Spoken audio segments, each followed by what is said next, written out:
The new executive series would not be possible without the tremendous support of our sponsors. Thank you to all of our sponsors who have continuously supported the LVEDC mission during this time. Thank you to our presenting sponsor, Lehigh Valley Health Network. Our premier sponsor, Capital Blue Cross. Our gold sponsors, BB&T, now Truist, and Fitzpatrick, Lenson, Buba. Our event sponsors, Crayola and Good Shepherd. Our interview sponsor, Follett. Our production sponsor, Countess Communications. Our host, ArtsQuest. Thanks again to all of our sponsors. We hope you enjoy the new executive series. Hi, I'm Dr. Brian Nestor, President and Chief Executive Officer at Lehigh Valley Health Network. At LVHN, we offer nationally recognized care close to home. Today and every day, our focus is on the health of our community. We know that a healthy community paves the way for a healthy economy. We're proud to partner with Lehigh Valley Economic Development Corporation as we work together to make the Lehigh Valley strong, vibrant, and safe. Hi, I'm Don Cunningham, President and CEO of the Lehigh Valley Economic Development Corporation. Thanks for joining us for another edition of our new executive series. It's been an interesting last 15 months in the Lehigh Valley for a multitude of reasons. One being, we've never had as much change in the C-suite and presidents and CEOs of major employers across the Lehigh Valley. There are a whole new group of folks that are steering our companies, our institutions, and helping to frame and shape our economy going forward. We're really fortunate today that the new president and CEO of the Good Shepherd Rehabilitation Network, Michael Spigel, is with us. Michael, thank you. Welcome to the Lehigh Valley. Big Lehigh Valley welcome. Thank you. I think you are completely new, right? You just arrived in July, got started in the new position in August. Yep, we moved here from Jacksonville, Florida. We left on July 18th to drive up here in a small car with my wife, myself, a dog, and 2 cats, and got here on the 19th of July and began my position on August 3rd. Welcome. Thanks for being here. Thanks for joining us. A little background on Michael. As all of you know, the Good Shepherd Rehabilitation Network is a long-standing institution in the Lehigh Valley. More than 2,000 employees, more than 70 locations through their partnership with Penn Medicine. And Michael has been in the rehabilitation arena of healthcare for a long time. As you mentioned, you came to us from a position in Florida, a very similar network that you were at for 15 or 16 years. You've had stints, I believe, in St. Louis and Sacramento, California, so you bring an interesting perspective as a new leader to the Lehigh Valley, having been in different parts of the country, but your whole career has been in rehabilitation healthcare, right? Correct. I started my career as a physical therapist and grew up in Baltimore, Maryland, and went to University in Maryland and became a physical therapist. And so, right out of school, I entered the rehabilitation field as a clinician and have never left it. I tell people all the time, I think it's one of the best part of healthcare to be in.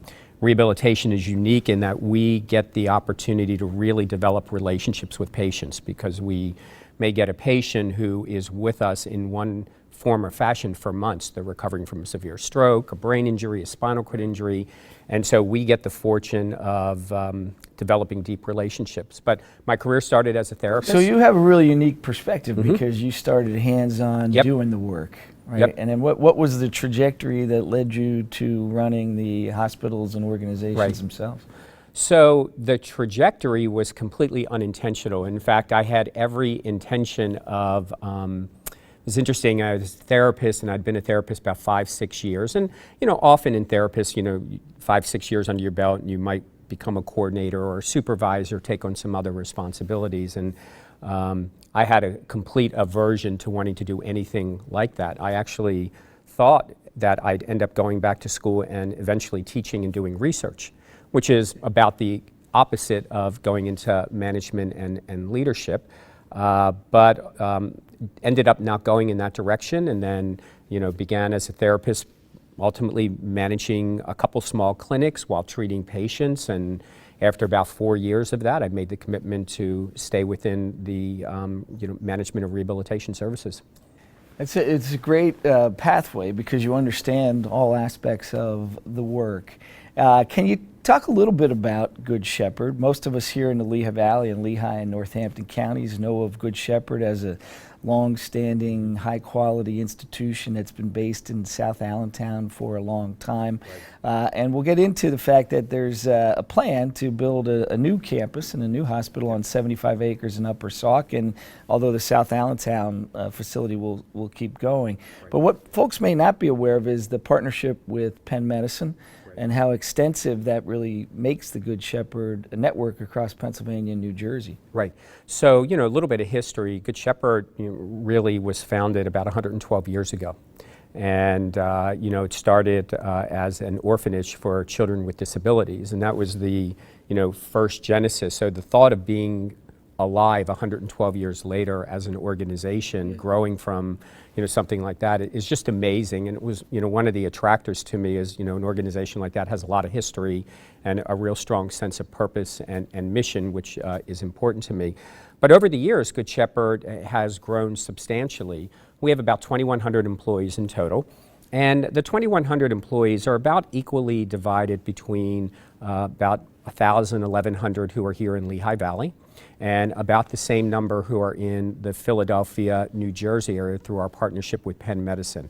So up here in Lehigh Valley, we provide a wide range of services from inpatient rehab for children, adults, our medical group, home care, skilled nursing for adults with disabilities, long-term acute care services for people leaving a hospital, maybe still on a ventilator, very ill.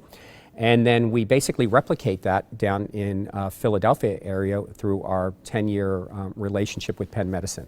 Now, healthcare is the largest employer in the Lehigh Valley. I imagine in a lot of metro markets that's the case. We have almost 60,000 people who work in the healthcare field. Lehigh Valley Hospital, St. Luke's Health Network, the two largest employers. Good Shepherd's different from the health networks. Can you talk a little bit about how you differ in the type of care and structure at Good Shepherd? Right. So the way we differ at Good Shepherd is we effectively focus on one area of healthcare, and that's rehabilitation medicine, physical medicine, it's also referred to. And we partner with the acute care hospitals in that it's patients who leave the acute care hospitals that have significant ongoing needs that need to continue their care in places and services like Good Shepherd provides. So, someone in your family could have had a serious accident, had a stroke, had some other disabling event. Their initial care is through acute care, but then once they leave there, they still require physician services and then intensive rehabilitation services to begin to overcome whatever disability, which may be temporary or may be permanent, and all that then is provided through the different levels of care that Good Shepherd has. And you're arriving at a kind of a major point of change for Good Shepherd, having been in South Allentown for really throughout that whole history that you just talked about of a century. And we've known for some time that the hospital had purchased land in Upper Sauk. And can you talk a little bit about what went into, even though it happened a little before you arrived, but I think folks are interested in what's going to happen in Upper Sauk and what will still occur in South Allentown. Sure. So in the 45 acres of land that Good Shepherd owns in Upper Saucon Valley, and it's literally right across the street from the entrance to the promenade shops, we'll construct a new state-of-the-art 75-bed inpatient rehabilitation hospital. In the South Allentown campus, we have an inpatient rehabilitation hospital, we have long-term care, we have a range of outpatient services, our physician services. So the inpatient rehab hospital that's in South Allentown will grow from its current facility, which was built in the 80s, into a state-of-the-art, all-private room inpatient rehab hospital. All our other services in South Allentown will stay in South Allentown. We will vacate the building that the rehab hospital is currently in, but we plan to redevelop that and add back other services into the building. So really, over time, our presence in South Allentown will remain just like it is today, just be a mix of service change that will occur. So it's really a growth and expansion, not a replacement. Correct. Correct. And I know when the announcement was made, there was some folks in Allentown that were concerned that Good Shepherd was leaving the city, and that's not the case. Correct, and the commitment that we've made is that we're not leaving the city. We will replace by putting or relocating other services that we have. We may put into that building, we may add new services, but everything else that's on the campus today will remain on the campus, and we don't have any intention of moving that. And that includes right down to our senior executives. We will all stay in our South Allentown campus, and we think that's an important message. Right. Now, Good Shepherd's organizational structure is governed by a board, right? Right. Yeah. So we have a volunteer board. We have 21 members who represent the community who are on our volunteer board. We have, what I've learned over my month and a half here, some incredibly passionate board members. Many of them have had personal histories with family members who may have been patients of Good Shepherd, but I don't think I've ever worked with a board that is as passionate about the history of the organization as well as the future potential of the organization. That's really been my experience here in the time I've been in the Lehigh Valley. The folks that are involved with Good Shepherd are really passionate about it, really love it. Every year, the big charity ball that takes place on the campus, many of the leaders of the community across the Lehigh Valley, business leaders, political leaders, attend and support it. There really is a pride in what Good Shepherd does. How does, having been in the industry as long as you have in different parts of the country, how does Good Shepherd kind of fit into the picture nationally? Is it not, you decided to come here? Is it because you were already aware of the facility? Yeah, so, I was one of those, I guess, candidates that, wasn't looking for a new position, and last November was contacted by a recruiter and asked if I had an interest in learning more about the position. And when they told me that it was Good Shepherd, just from being in the industry, I know very well about the reputation of Good Shepherd. Meaning nobody needed to teach me. I'm like, oh wow, Good Shepherd. I know a lot about their reputation. I know a lot about their history, and just from being in the industry, I knew a lot about what they're known for.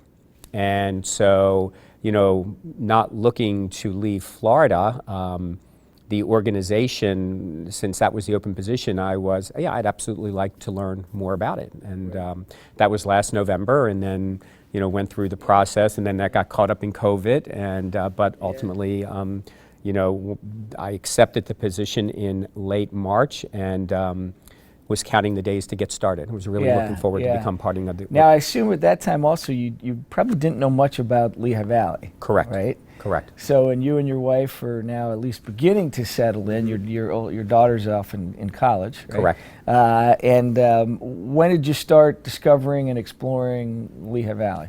So, of course, when I was considering the job, I was reading up on Lehigh Valley and trying to understand what made it tick, and what the you probably went right to the LVEDC website. First right? place. Okay. First place Google took me to. LehighValley.org. Yeah. And knew it was a strong economy, a well-diversified economy. Knew from reading how deep and rich the healthcare component of the economy is, and the level of services that are provided. But until we got up here, you don't really know. And I have to tell you, we have been utterly amazed as to how rich and deep and how much there is to Lehigh Valley. I mean, in the short time we've been here, whether it's farmers markets, whether it's down here at Steel Stacks, whether it's to the museum, whether it's to great restaurants, we have just been amazingly impressed on the richness of Lehigh Valley. Well, in that last 60 seconds, you have just become the spokesperson for the league. We got that on tape, right? Because that will be in all the new promotional videos. Now, as a lifer, as somebody who's been here, we're sitting here at ArtsQuest facility on the Bethlehem Steel site, whose father worked at Bethlehem Steel and been here all my life. It's wonderful to hear those words from somebody who has just discovered the Lehigh Valley. Right. because those of us who have been here feel that way about it. And we've been growing, and new folks have been infusing our community and our economy.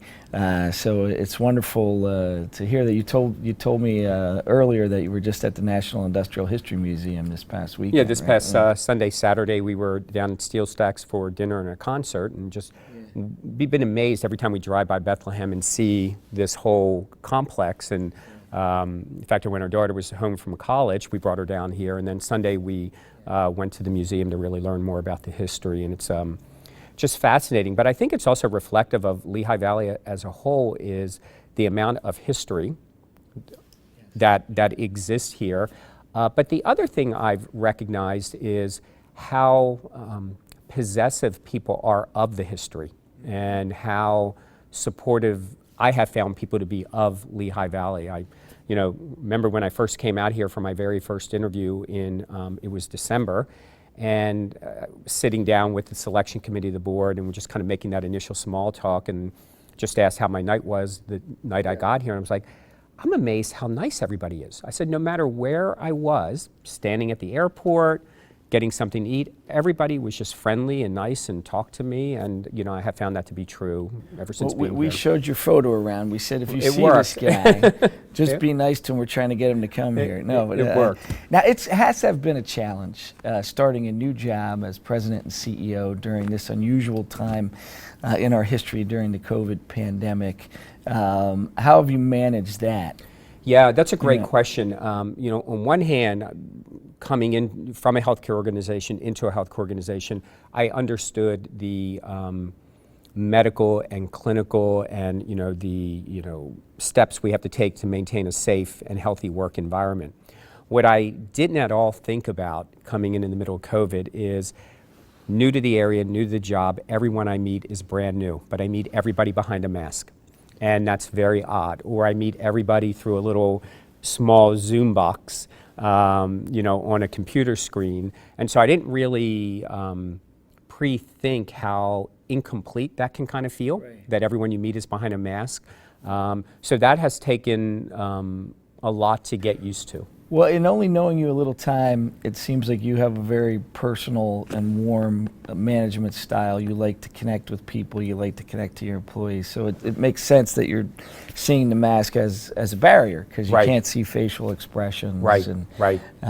So it hopefully, in due time, it'll be able to open up a bit. Yeah, we all certainly hope that. But you were talking a little bit about your management style, your views on leadership, and some of the things you've done in past positions to kind of engage employees and your workforce community.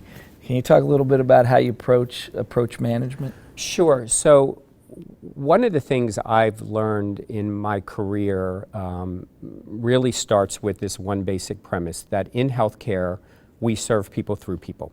Meaning healthcare, the most intimate things we do are through, whether it's nursing staff, nursing assistants, therapists, are done by a person for and to another person. So everything begins right there, that we serve people through people, and in order to serve people at the highest level, it's incumbent upon me to create the atmosphere and the environment that employees feel respected, they feel recognized, they feel appreciated, because by that they will do their best work. So, because leaders really create culture. Leaders create culture, and culture is created by doing thousands and thousands of things over and over. It's not one big thing, it's not two big things, it's thousands of little things. So I really talk about, when I came into my position, that my philosophy and my approach is, number one, we serve people through people, so we have to create the right environment for our associates. Number two, we do that by having the utmost trust and respect for all of us. Number three, we who are in leadership are not here to build our own identity and portfolio. We're here to build the identity and portfolio of Good Shepherd. And then finally, we're here to be fans of our employees. And that's, I believe, one of the roles of leadership, is we are here to be fans of our employees. And through that, we will get the best care, and our patients will get the best care. And everyone wins in that equation. It's really a servant leadership model. Absolutely. And you like to have a little fun as well, right? Oh, yes. I understand. Yes, Yeah. yes, yes. I like to have a lot of fun. Yeah. So your hobbies, you were talking a little bit off camera before we started the interview about very much being into working out. Are you a runner? No. I've been working out regularly for decades, and last couple years, I know this will maybe be one of the few times you've ever heard this, but I train in boxing gyms with boxers. That's something I do multiple days a week. And then actually fighting, or just? Well, I will not. So how do I say this?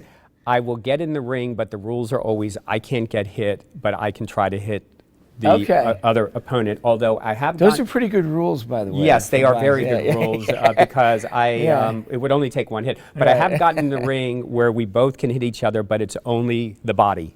So not the head, and so. But I do that, and I enjoy that. Now, did you get into that just because of the sheer workout of the physical? Yeah. Yes, just because of the sheer workout, and then I do a whole variety of other workouts. I keep, just all kinds of interval-based workouts and just whatever it may be. But that's a really important part of my life. And then, the other kind of outside work hobbies you can say I have. I'm very much a reader, and I very much enjoy writing. That's interesting. So, all communications to employees, I write my own letters and write my own communications, and I enjoy that act of writing. Yeah. Now, does that have somehow come from your upbringing, your family? You grew up in Baltimore. Right. Were your parents in the healthcare field? No, they weren't at all. And although my interest, or ultimately finding my interest in physical therapy, was my father gave me an article about physical therapy, and it was like my second year of college and had changed my major 4 times. And I read the article and was like, that seems like something I'd like to do. And that's how I kind of got into it. But no, I think my interest in writing and reading is, as a child, I preferred to read over most anything else. Best way to learn. And so I think people who read a lot then enjoy the act of writing. Comes along with it. Yeah. So you're a little closer to Baltimore than when you were in Florida. Right. Do you still have family or any roots in Baltimore? All my family's in Baltimore, so father, brother, cousins, nieces, nephew. And then we have one daughter, and she's a college student up at Northeastern in Boston. And then, my wife and I live here. My wife is a physical therapist also. In fact, we met working together in a rehabilitation hospital. And that's how we met. Now, in the Good Shepherd Network, what are kind of the most predominant occupations or jobs? Obviously, physical therapists, but that's not the only thing that takes place. If you take a look at your workforce and the type of skill sets or positions that exist at a rehabilitation hospital. Right. So within rehabilitation, you're going to have about as many. You're going to have nursing is going to be your most predominant. But in our world, physical therapy is then going to be second. And then we're going to have nursing assistants, and then we're going to have occupational therapists, speech therapists, psychologists, neuropsychologists. We have our medical group. Our medical group are made up of physician specialists that are referred to as physiatrists. They specialize in in medical rehabilitation, so both management of the medical condition of a patient as well as the rehabilitative needs. Contrasting us to acute care, physical therapy, occupational therapy, speech therapy, they're going to be very dominant professions. But nursing and nursing assistants are number 1 and 2. So really dozens of specialty professions, trades in a hospital like Good Shepherd. Correct. I would imagine, as in most places, that talent supply, access to talent and skilled workforce is probably the most critical part of the business operation. And getting increasingly more difficult, and will get increasingly more difficult as our population ages, more people need health care, but then the supply of nurses, doctors, therapists, isn't really on track to keep up with that need. Yeah. Some of the predominant work that we've been doing as a regional economic development organization has been in the arena of talent supply in the market for the last 5 years, really creating a link between our educators, our 4-year schools, our 2-year community colleges, our high school technical, vocational technical institutes, and our employers around creating that pipeline of supply. In fact, many of our 4-year schools that are here, schools like Moravian and Cedar Crest and DeSales, have really introduced programs over the last 5 to 10 years around specific medical training. And I think a lot of schools have moved that way because of the predominance of healthcare and the specialization of healthcare. You've been in the industry for 25, 30 years. Right. Has that evolved, the kind of the specialization of task in healthcare? And so yes, in our line of healthcare, if you go back 20, 25 years, all of our clinicians, whether it was a nurse, whether it was a therapist, were generalists. They basically did all things for all patients. And just like other areas of healthcare, the education system has evolved, as well as the post-graduate professional development education system, where clinicians now specialize. So you could have a therapist who decides, I'm going to specialize in patients that have neurological injuries or illnesses, or orthopedic, or I'm going to specialize in pediatrics. Nurses, our nurses, we encourage to get their advanced certification in rehabilitation nursing. So it's a specialization of being an RN is becoming a CRRN, which is a certified rehabilitation nurse. So we encourage that. And then our physicians are all specialists. So they've gone through medical school, have selected physiatry, and then gone through their residency and perhaps their fellowship. They end up specializing in maybe spinal cord injury or brain injury or other specialties around physical medicine and rehabilitation. So like other areas of healthcare, specialization is increasingly important and more dominant in what we do.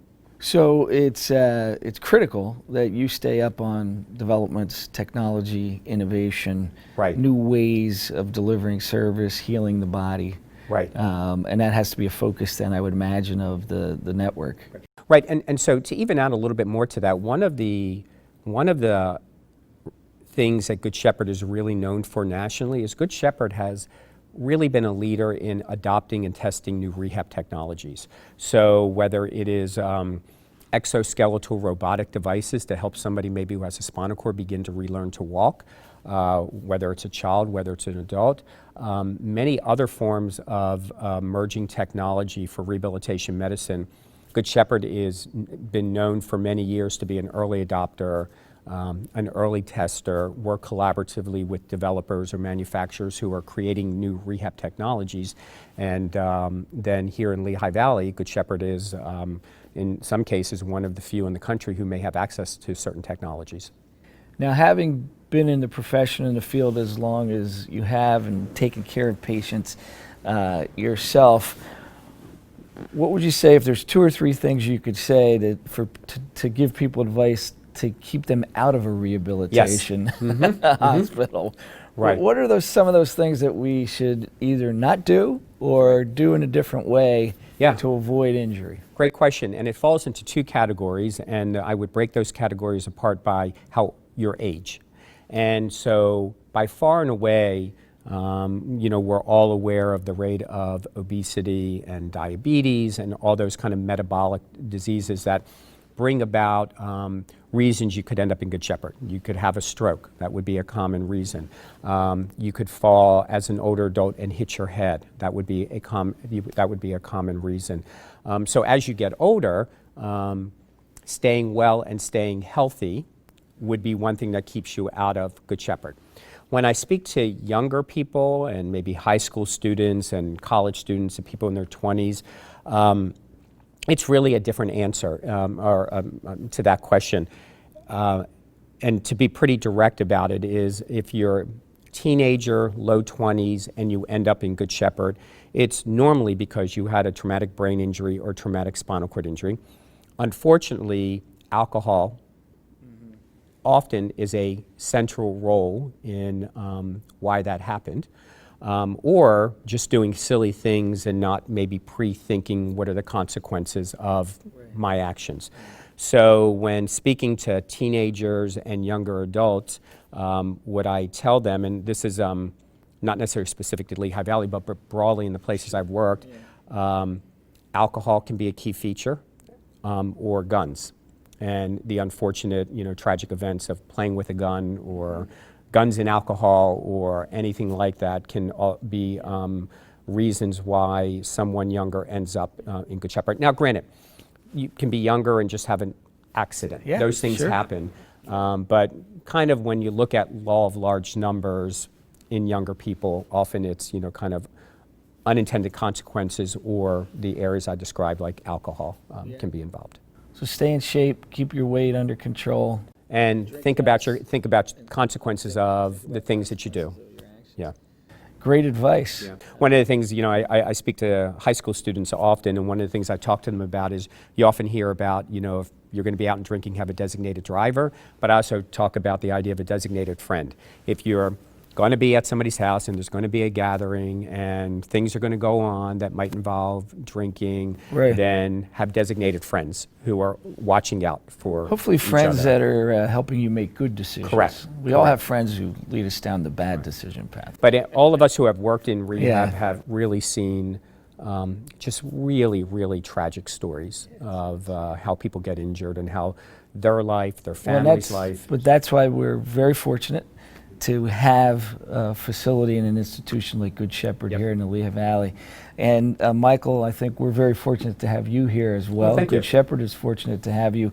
We look forward to you having a long stay here, to continuing your career at Good Shepherd and to becoming a real leader in the Lehigh Valley. Appreciate that. Thank you for joining us today, and thank all of you for tuning in for our conversation with Michael Spigel, the new president and CEO of Good Shepherd Rehabilitation Hospital. Thank you.